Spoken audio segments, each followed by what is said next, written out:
Monsoon अपने peak पर है और दिल्ली में जल भराव भी अपने सवाब पर है। जितनी बारिश दिल्ली में हो रही है तो उससे अधिक वह दिल्ली में जल भराव को लेकर नेताओं की पोल खुल रही है।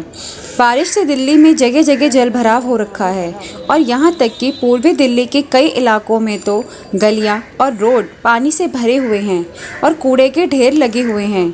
इन तमाम मुद्दों पर लक्ष्मीनगर विधानसभा से आम आदमी पार्टी की मेहनती कार्यकर्ता अलका गुप्ता ने बातचीत की और बीजेपी की कड़ी आलोचना की।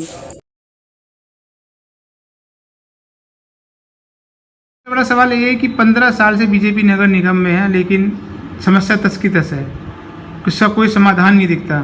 तो क्या आप मानती हैं कि बीजेपी इस चीज़ को संभालने में फेल हुई है या उसको अच्छे से संभाल रही है? जी बिल्कुल, बीजेपी फेलुअर ही रही है, फेलुअर है। देखो, अब जितने भी हमारे वार्ड पे जितने भी कॉलोनी है, सारे कॉलोनिया में बारिश के बाद ही बीजेपी का काम का एकदम साफ दिखता है कि बीजेपी ने 15 सालों में क्या काम की है। पूरा कूड़े का ढेर नहीं, पहाड़ कह सकते हैं उसको, कूड़े का पहाड़, नालियाँ और गलियाँ मिल करके नदी झील जैसा बन जाती है। अभी बारिश जो 3-4 दिन की बारिश हुई, बारिश के बाद धूप निकलने के मतलब 6 घंटे 7 घंटे के बाद जब मैं गई गलियों में तो मैंने देखा क्या कि पूरा लोग जा रहे हैं तो अपने कपड़े को ऊपर करके जा रहे हैं, पूरा झील बना हुआ सारी गलियां। तो इसमें जो है, और जब मैं फ़ोन करती हूँ पार्षद जी को तो पार्षद जी फ़ोन भी नहीं उठाते। आपके पार्षद जी कौन है? हमारे पार्षद जी हैं गोविंद नगरवाल जी, 16 वार्ड से हैं। ये बीजेपी से कांग्रेस से? ये बीजेपी से हैं।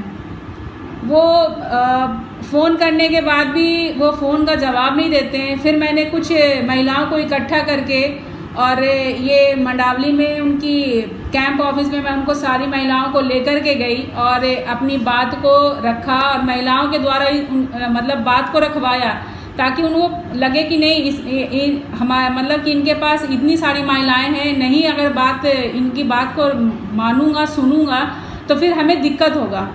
तो उन्होंने क्या किया कि हमारे एरिया में ना कूड़े की गाड़ी की भी बहुत दिक्कत थी। छोटी छोटी संकरी गलियां हैं, कूड़ा और बड़े वहाँ पर उनके बड़े। तो मैंने बोला कि भाई आप बीजेपी में हो, पार्षद हो, तो आप उसका सॉल्यूशन निकालो ना। जहाँ गलियाँ छोटी है तो वहाँ छोटी गलियाँ का भी सॉल्यूशन निकालो। ये थोड़े चलता है कि आपने कह दिया कि नहीं जी बड़ी गाड़ियाँ ही केवल आएगी, छोटी गाड़ियाँ नहीं आएगी। तो फिर सभी महिलाओं ने ये बात रखी और सभी मिलकर के रखी बात और उन्होंने फिर ई रिक्शे का वो इंतज़ाम करवाया और वो आ रही है। फिर मैंने इसके लिए भी करवाया कि भाई नाली सफाई नहीं हो पाती है। अगर 1 महीने में या 15 दिन में भी नालियाँ की सफाई पूरी गहराई से कर दी जाए तो भी 15 दिन के लिए राहत होगा। लेकिन ये तो बस आते हैं, ऊपर से 2-4 पन्नियाँ छाने और निकल लेते हैं। अलका जी, हम आपके ऑफिस में आज आए हैं और आपके ऑफिस आते वक्त हमने देखा था कि जगह जगह जो नालियाँ गलियाँ थी वो भरी हुई थी पानी से, रोड भी भरे हुए थे। तो अभी तो बारिश नहीं है, तो ये समस्या क्या बारिश नहीं होने के 2-3 दिन तक भी रहती है, पानी तो उसके तुरंत बाद ही चला जाता है? और कौन से ऐसे एरिए हैं आप पर्टिकुलर बताएं जहाँ पे आपने समस्या देखी थी और अभी भी मौजूद है? जी बिल्कुल, ये पूरे मंडावली की समस्या, मैं 2-4 वीडियो भी दिखाऊंगी। मैं जब जा रही थी तो मैंने वीडियो बनाया कि देखो बारिश को छूटे हुए, बारिश ख़त्म हुए 2-3 दिन हो गए, उसके बाद भी नालियाँ पूरा भरा पड़ा है। नालियाँ और जो गली जो है वो दोनों मिले हुए हैं। तो बीजेपी 15 साल में आखिर क्या काम की? मेरा सवाल यही है बीजेपी से कि जब निगम में रह कर के भी 15 साल में आपने क्या किया इन कॉलोनियों के लिए? अभी उसकी बात चल रही है, आपने कूड़े की उठाई गली के अंदर रिक्शे को आने चाहिए, लेकिन कूड़े घर जो है, जो कूड़े घर ही भरे पड़े हैं, उन कूड़ों का जो जितना कूड़ा है वो रोडों पे आया हुआ है। तो ऐसे में तो गंदगी की बीमारियां और फैलने का खतरा है। और बीजेपी कहती है कि अब निगम में है, उनकी जिम्मेवारियां हैं, प्राथमिक स्वास्थ्य की जिम्मेवारी होती है।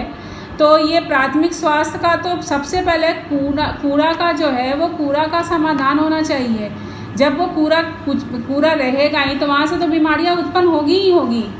तो सबसे पहले उनको कूड़ा का डंपिंग एरिया, जितने भी डंपिंग एरिया है सबको उनको सही करना चाहिए। अभी गाजीपुर का हाल का मामला हुआ था, वहाँ पे खुले तालाब की वजह से बच्चे की मौत हो गई थी। नाला पूरा खुला हुआ था, वो एक तालाब टाइप का बना हुआ, लेकिन उसकी बाउंड्री नहीं हो रखी थी। तो आपके ही नेता विपक्ष मनोज त्यागी ने मुद्दा उठाया था, तो आप इस पर क्या कहना जी चाहिए? बिल्कुल, वो ईडीएमसी के विपक्ष में मनोज तिवारी ने उन्होंने पुरजोर इस मुद्दे को उठाया, नहीं तो बीजेपी ने तो इस मुद्दे को दबा दी थी, क्योंकि वो उनका फेल्यूर था। उन्होंने इस मुद्दे को, लेकिन उन्होंने इस मुद्दे को दमखम के साथ वहाँ पर रखा और लोगों ने तभी लोगों पर ये बात गई कि नहीं, ये इस तरह का बीजेपी ने इस तरह की जो काम किए हैं वहाँ पर इतनी बड़ी लापरवाही की एक परिवार का एक बच्चा खो दिया। उस परिवार के साथ वो संवेदना मेरे साथ, उस परिवार की संवेदना उनके साथ है, हमारा संवेदना उनके साथ ही है। और ये जो है बीजेपी इतनी बड़ी फेल्यूर हो गई कि वहाँ पर उनको ये चीज़ नहीं, इतनी बड़ी लापरवाही कि बच्चों को वहाँ पर किसी का परिवार का एक मतलब कि चिराग बुझ गया।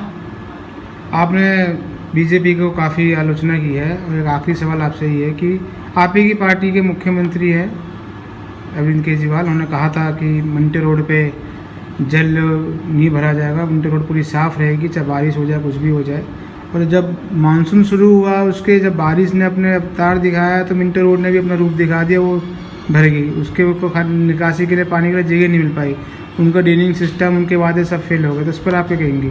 नहीं, मिंटो रोड पे तो बारिश जब हुई, जब बारिश चल रही थी, लगातार बारिश हो रही थी, उस टाइम में तो जल थोड़ा सा सड़क पे तो जल मतलब बारिश का पानी तो आता ही है, बस जैसे ही बारिश स्टॉप होती है पूरा पानी निकल जाता है।